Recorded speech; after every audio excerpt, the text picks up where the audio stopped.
इस परीक्षण यान TVD-1 को मुख्यतः 3 भागों में बनाया गया है। पहला तरल नोदक पर आधारित संशोधित विकास इंजन वाला प्रथम भाग है। इस एक चरणीय यान की कुल ऊंचाई 34.95 मीटर है और कुल भार 44 टन है। इस परीक्षण यान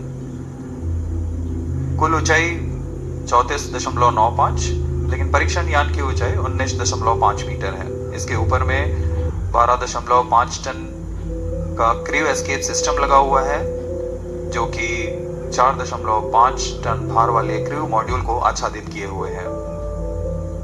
क्रू एस्केप सिस्टम में मुख्यतः 5 प्रकार के क्विक एक्टिंग सॉलिड मोटर्स लगे हुए हैं। इन्हें crew escape jettisoning motor, high altitude escape motor, low altitude escape motor, low altitude pitch motors और हाई एल्टीट्यूड पिच मोटर्स कहा जाता है। यह सभी मोटर निश्चित ऊंचाई और प्रयोजन में कार्य करने के लिए इनके साथ संलग्न है। इन सभी का कार्य आपातकालीन स्थिति में क्रू मॉड्यूल को यान से अलग कर सुरक्षित दूरी पर ले जाना है। क्रू एस्केप सिस्टम में 90 डिग्री के कोण में 4 ग्रिड फिन्स भी लगे हुए हैं, जो अवरोहण के दौरान क्रू मॉड्यूल को वायुगतिक स्थिति प्रदान करेंगे। इस मिशन का प्रोफाइल कुछ इस प्रकार होगा। सर्वप्रथम T-6 सेकेंड्स पर परीक्षण यान TVD-1 को प्रज्वलित किया जाएगा।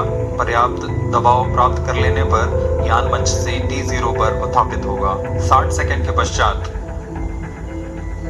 यह 11.7 किलोमीटर की ऊंचाई प्राप्त कर लेने पर क्रू एस्केप सिस्टम और क्रू मॉड्यूल संयुक्त रूप से परीक्षण यान से पृथक हो जाएंगे।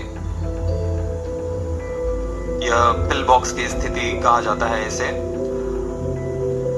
यान वहां से समुद्र की ओर गिरेगा, लेकिन क्रू मॉड्यूल और crew escape system high altitude escape motor का प्रज्वलन के कारण अगले 30 सेकंड में लगभग 17 किलोमीटर की यहाँ पर क्रू मॉड्यूल और क्रू एस्केप सिस्टम को अलग कर दिया जाएगा और यहाँ से क्रू मॉड्यूल का अवरोहण फेज शुरू होगा।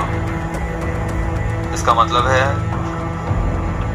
सुरक्षित पृथ्वी की सतह पर वापसी की शुरुआत होगी।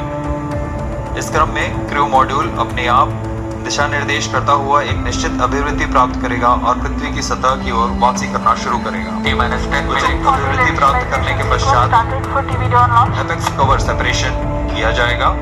इसके 2 सेकंड के पश्चात ही ड्रोग पैराशूट को खोल दिया जाएगा।